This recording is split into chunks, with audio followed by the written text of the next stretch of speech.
Hi, it's Bronwyn from Rap, and today I want to show you how to make an 808 sound in Logic Pro X really quickly and simply.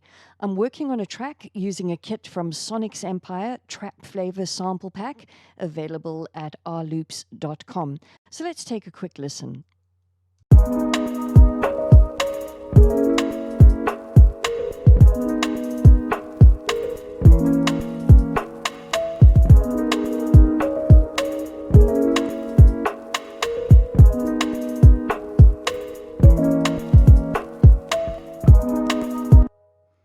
Yeah, it's really great, but it definitely needs that 808 sound. Now, 808s can be super complex, but they can also be really simple. So let's have a look. The first thing that I'm going to do is actually add in an instrument channel. And on that instrument channel, I'm going to insert a quick sampler. I'll create that channel, and here's my quick sampler. Now, the next thing that I do is make sure that my Logic Loop library is open, and I type in 808. And I'm going to choose the 808 dubstep synth bass over here, number 2. And I'm going to drag it and drop it onto optimized. I'm only going to use the first part of the sample, so I'm going to use the handles to drag and drop to the sample length that I'm looking for, and I'm going to leave it to around about there. And just set my loop points over here to make sure that they're at the beginning and the end of that sample nicely. All right, let's have a look. Yep, that's looking pretty good. I'm probably going to have a click. Let's open up there. You want to just make sure that you tidy up that beginning so you don't get clicks right at the beginning and the end of your sample. All right, now what I'm going to do is I'm going to go to the amp section over here, and I'm going to switch polyphony through to mono. So that just means that when there's more than one note playing on our bass line, they're not going to overlap. They're actually just going to cut each other off, which is really good. And they're not going to cut each other off completely because I'm going to make them slide. So in the pitch section over here, you want to turn that glide up. And I'm going to give it a good whack over here to about 200 milliseconds or so. We can always change it and listen to it as that bass line is playing. All right, you can move it to taste. Let's get it. Yeah, that's looking good. All right, now what I want to do is I'm going to go to my Sonic Empire pack, and I'm going to grab that 808 bass line and just drag it and drop it onto the track that we've just created. I'm going to solo it just for the meantime and just rename it. I'll call it Sonic Empire Bass. Great. Now let's have a quick listen to what this is sounding like.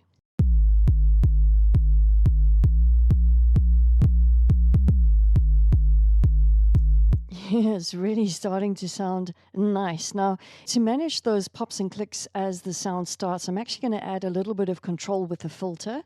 So I'm going to switch the filter on over here, and I'm going to push the drive up a little bit. Let's push that drive up to, say, around about 35% or so. Somewhere there is good.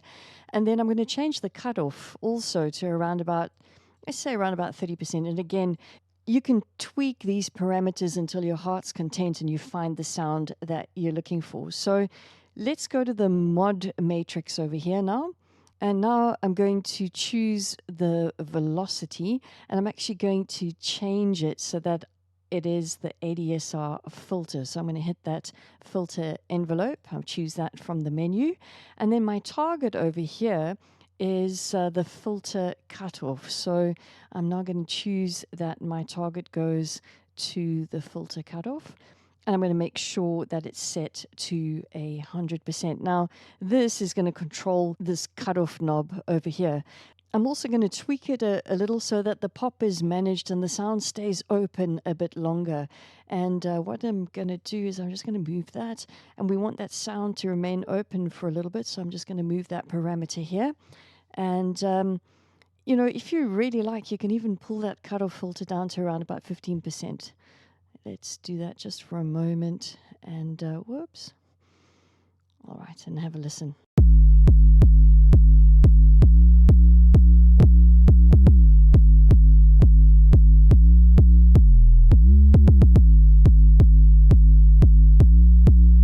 is really sounding awesome. In fact, let's just drop it in with the rest of the track.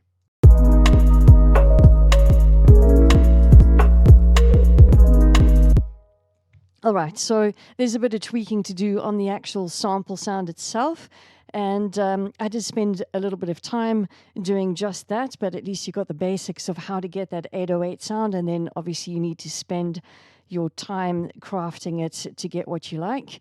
And I really, really enjoy stacking and layering sounds, and I do that for bass as well. Obviously, you just need to make sure that your phase is not being interfered with when you are layering bass sounds with each other.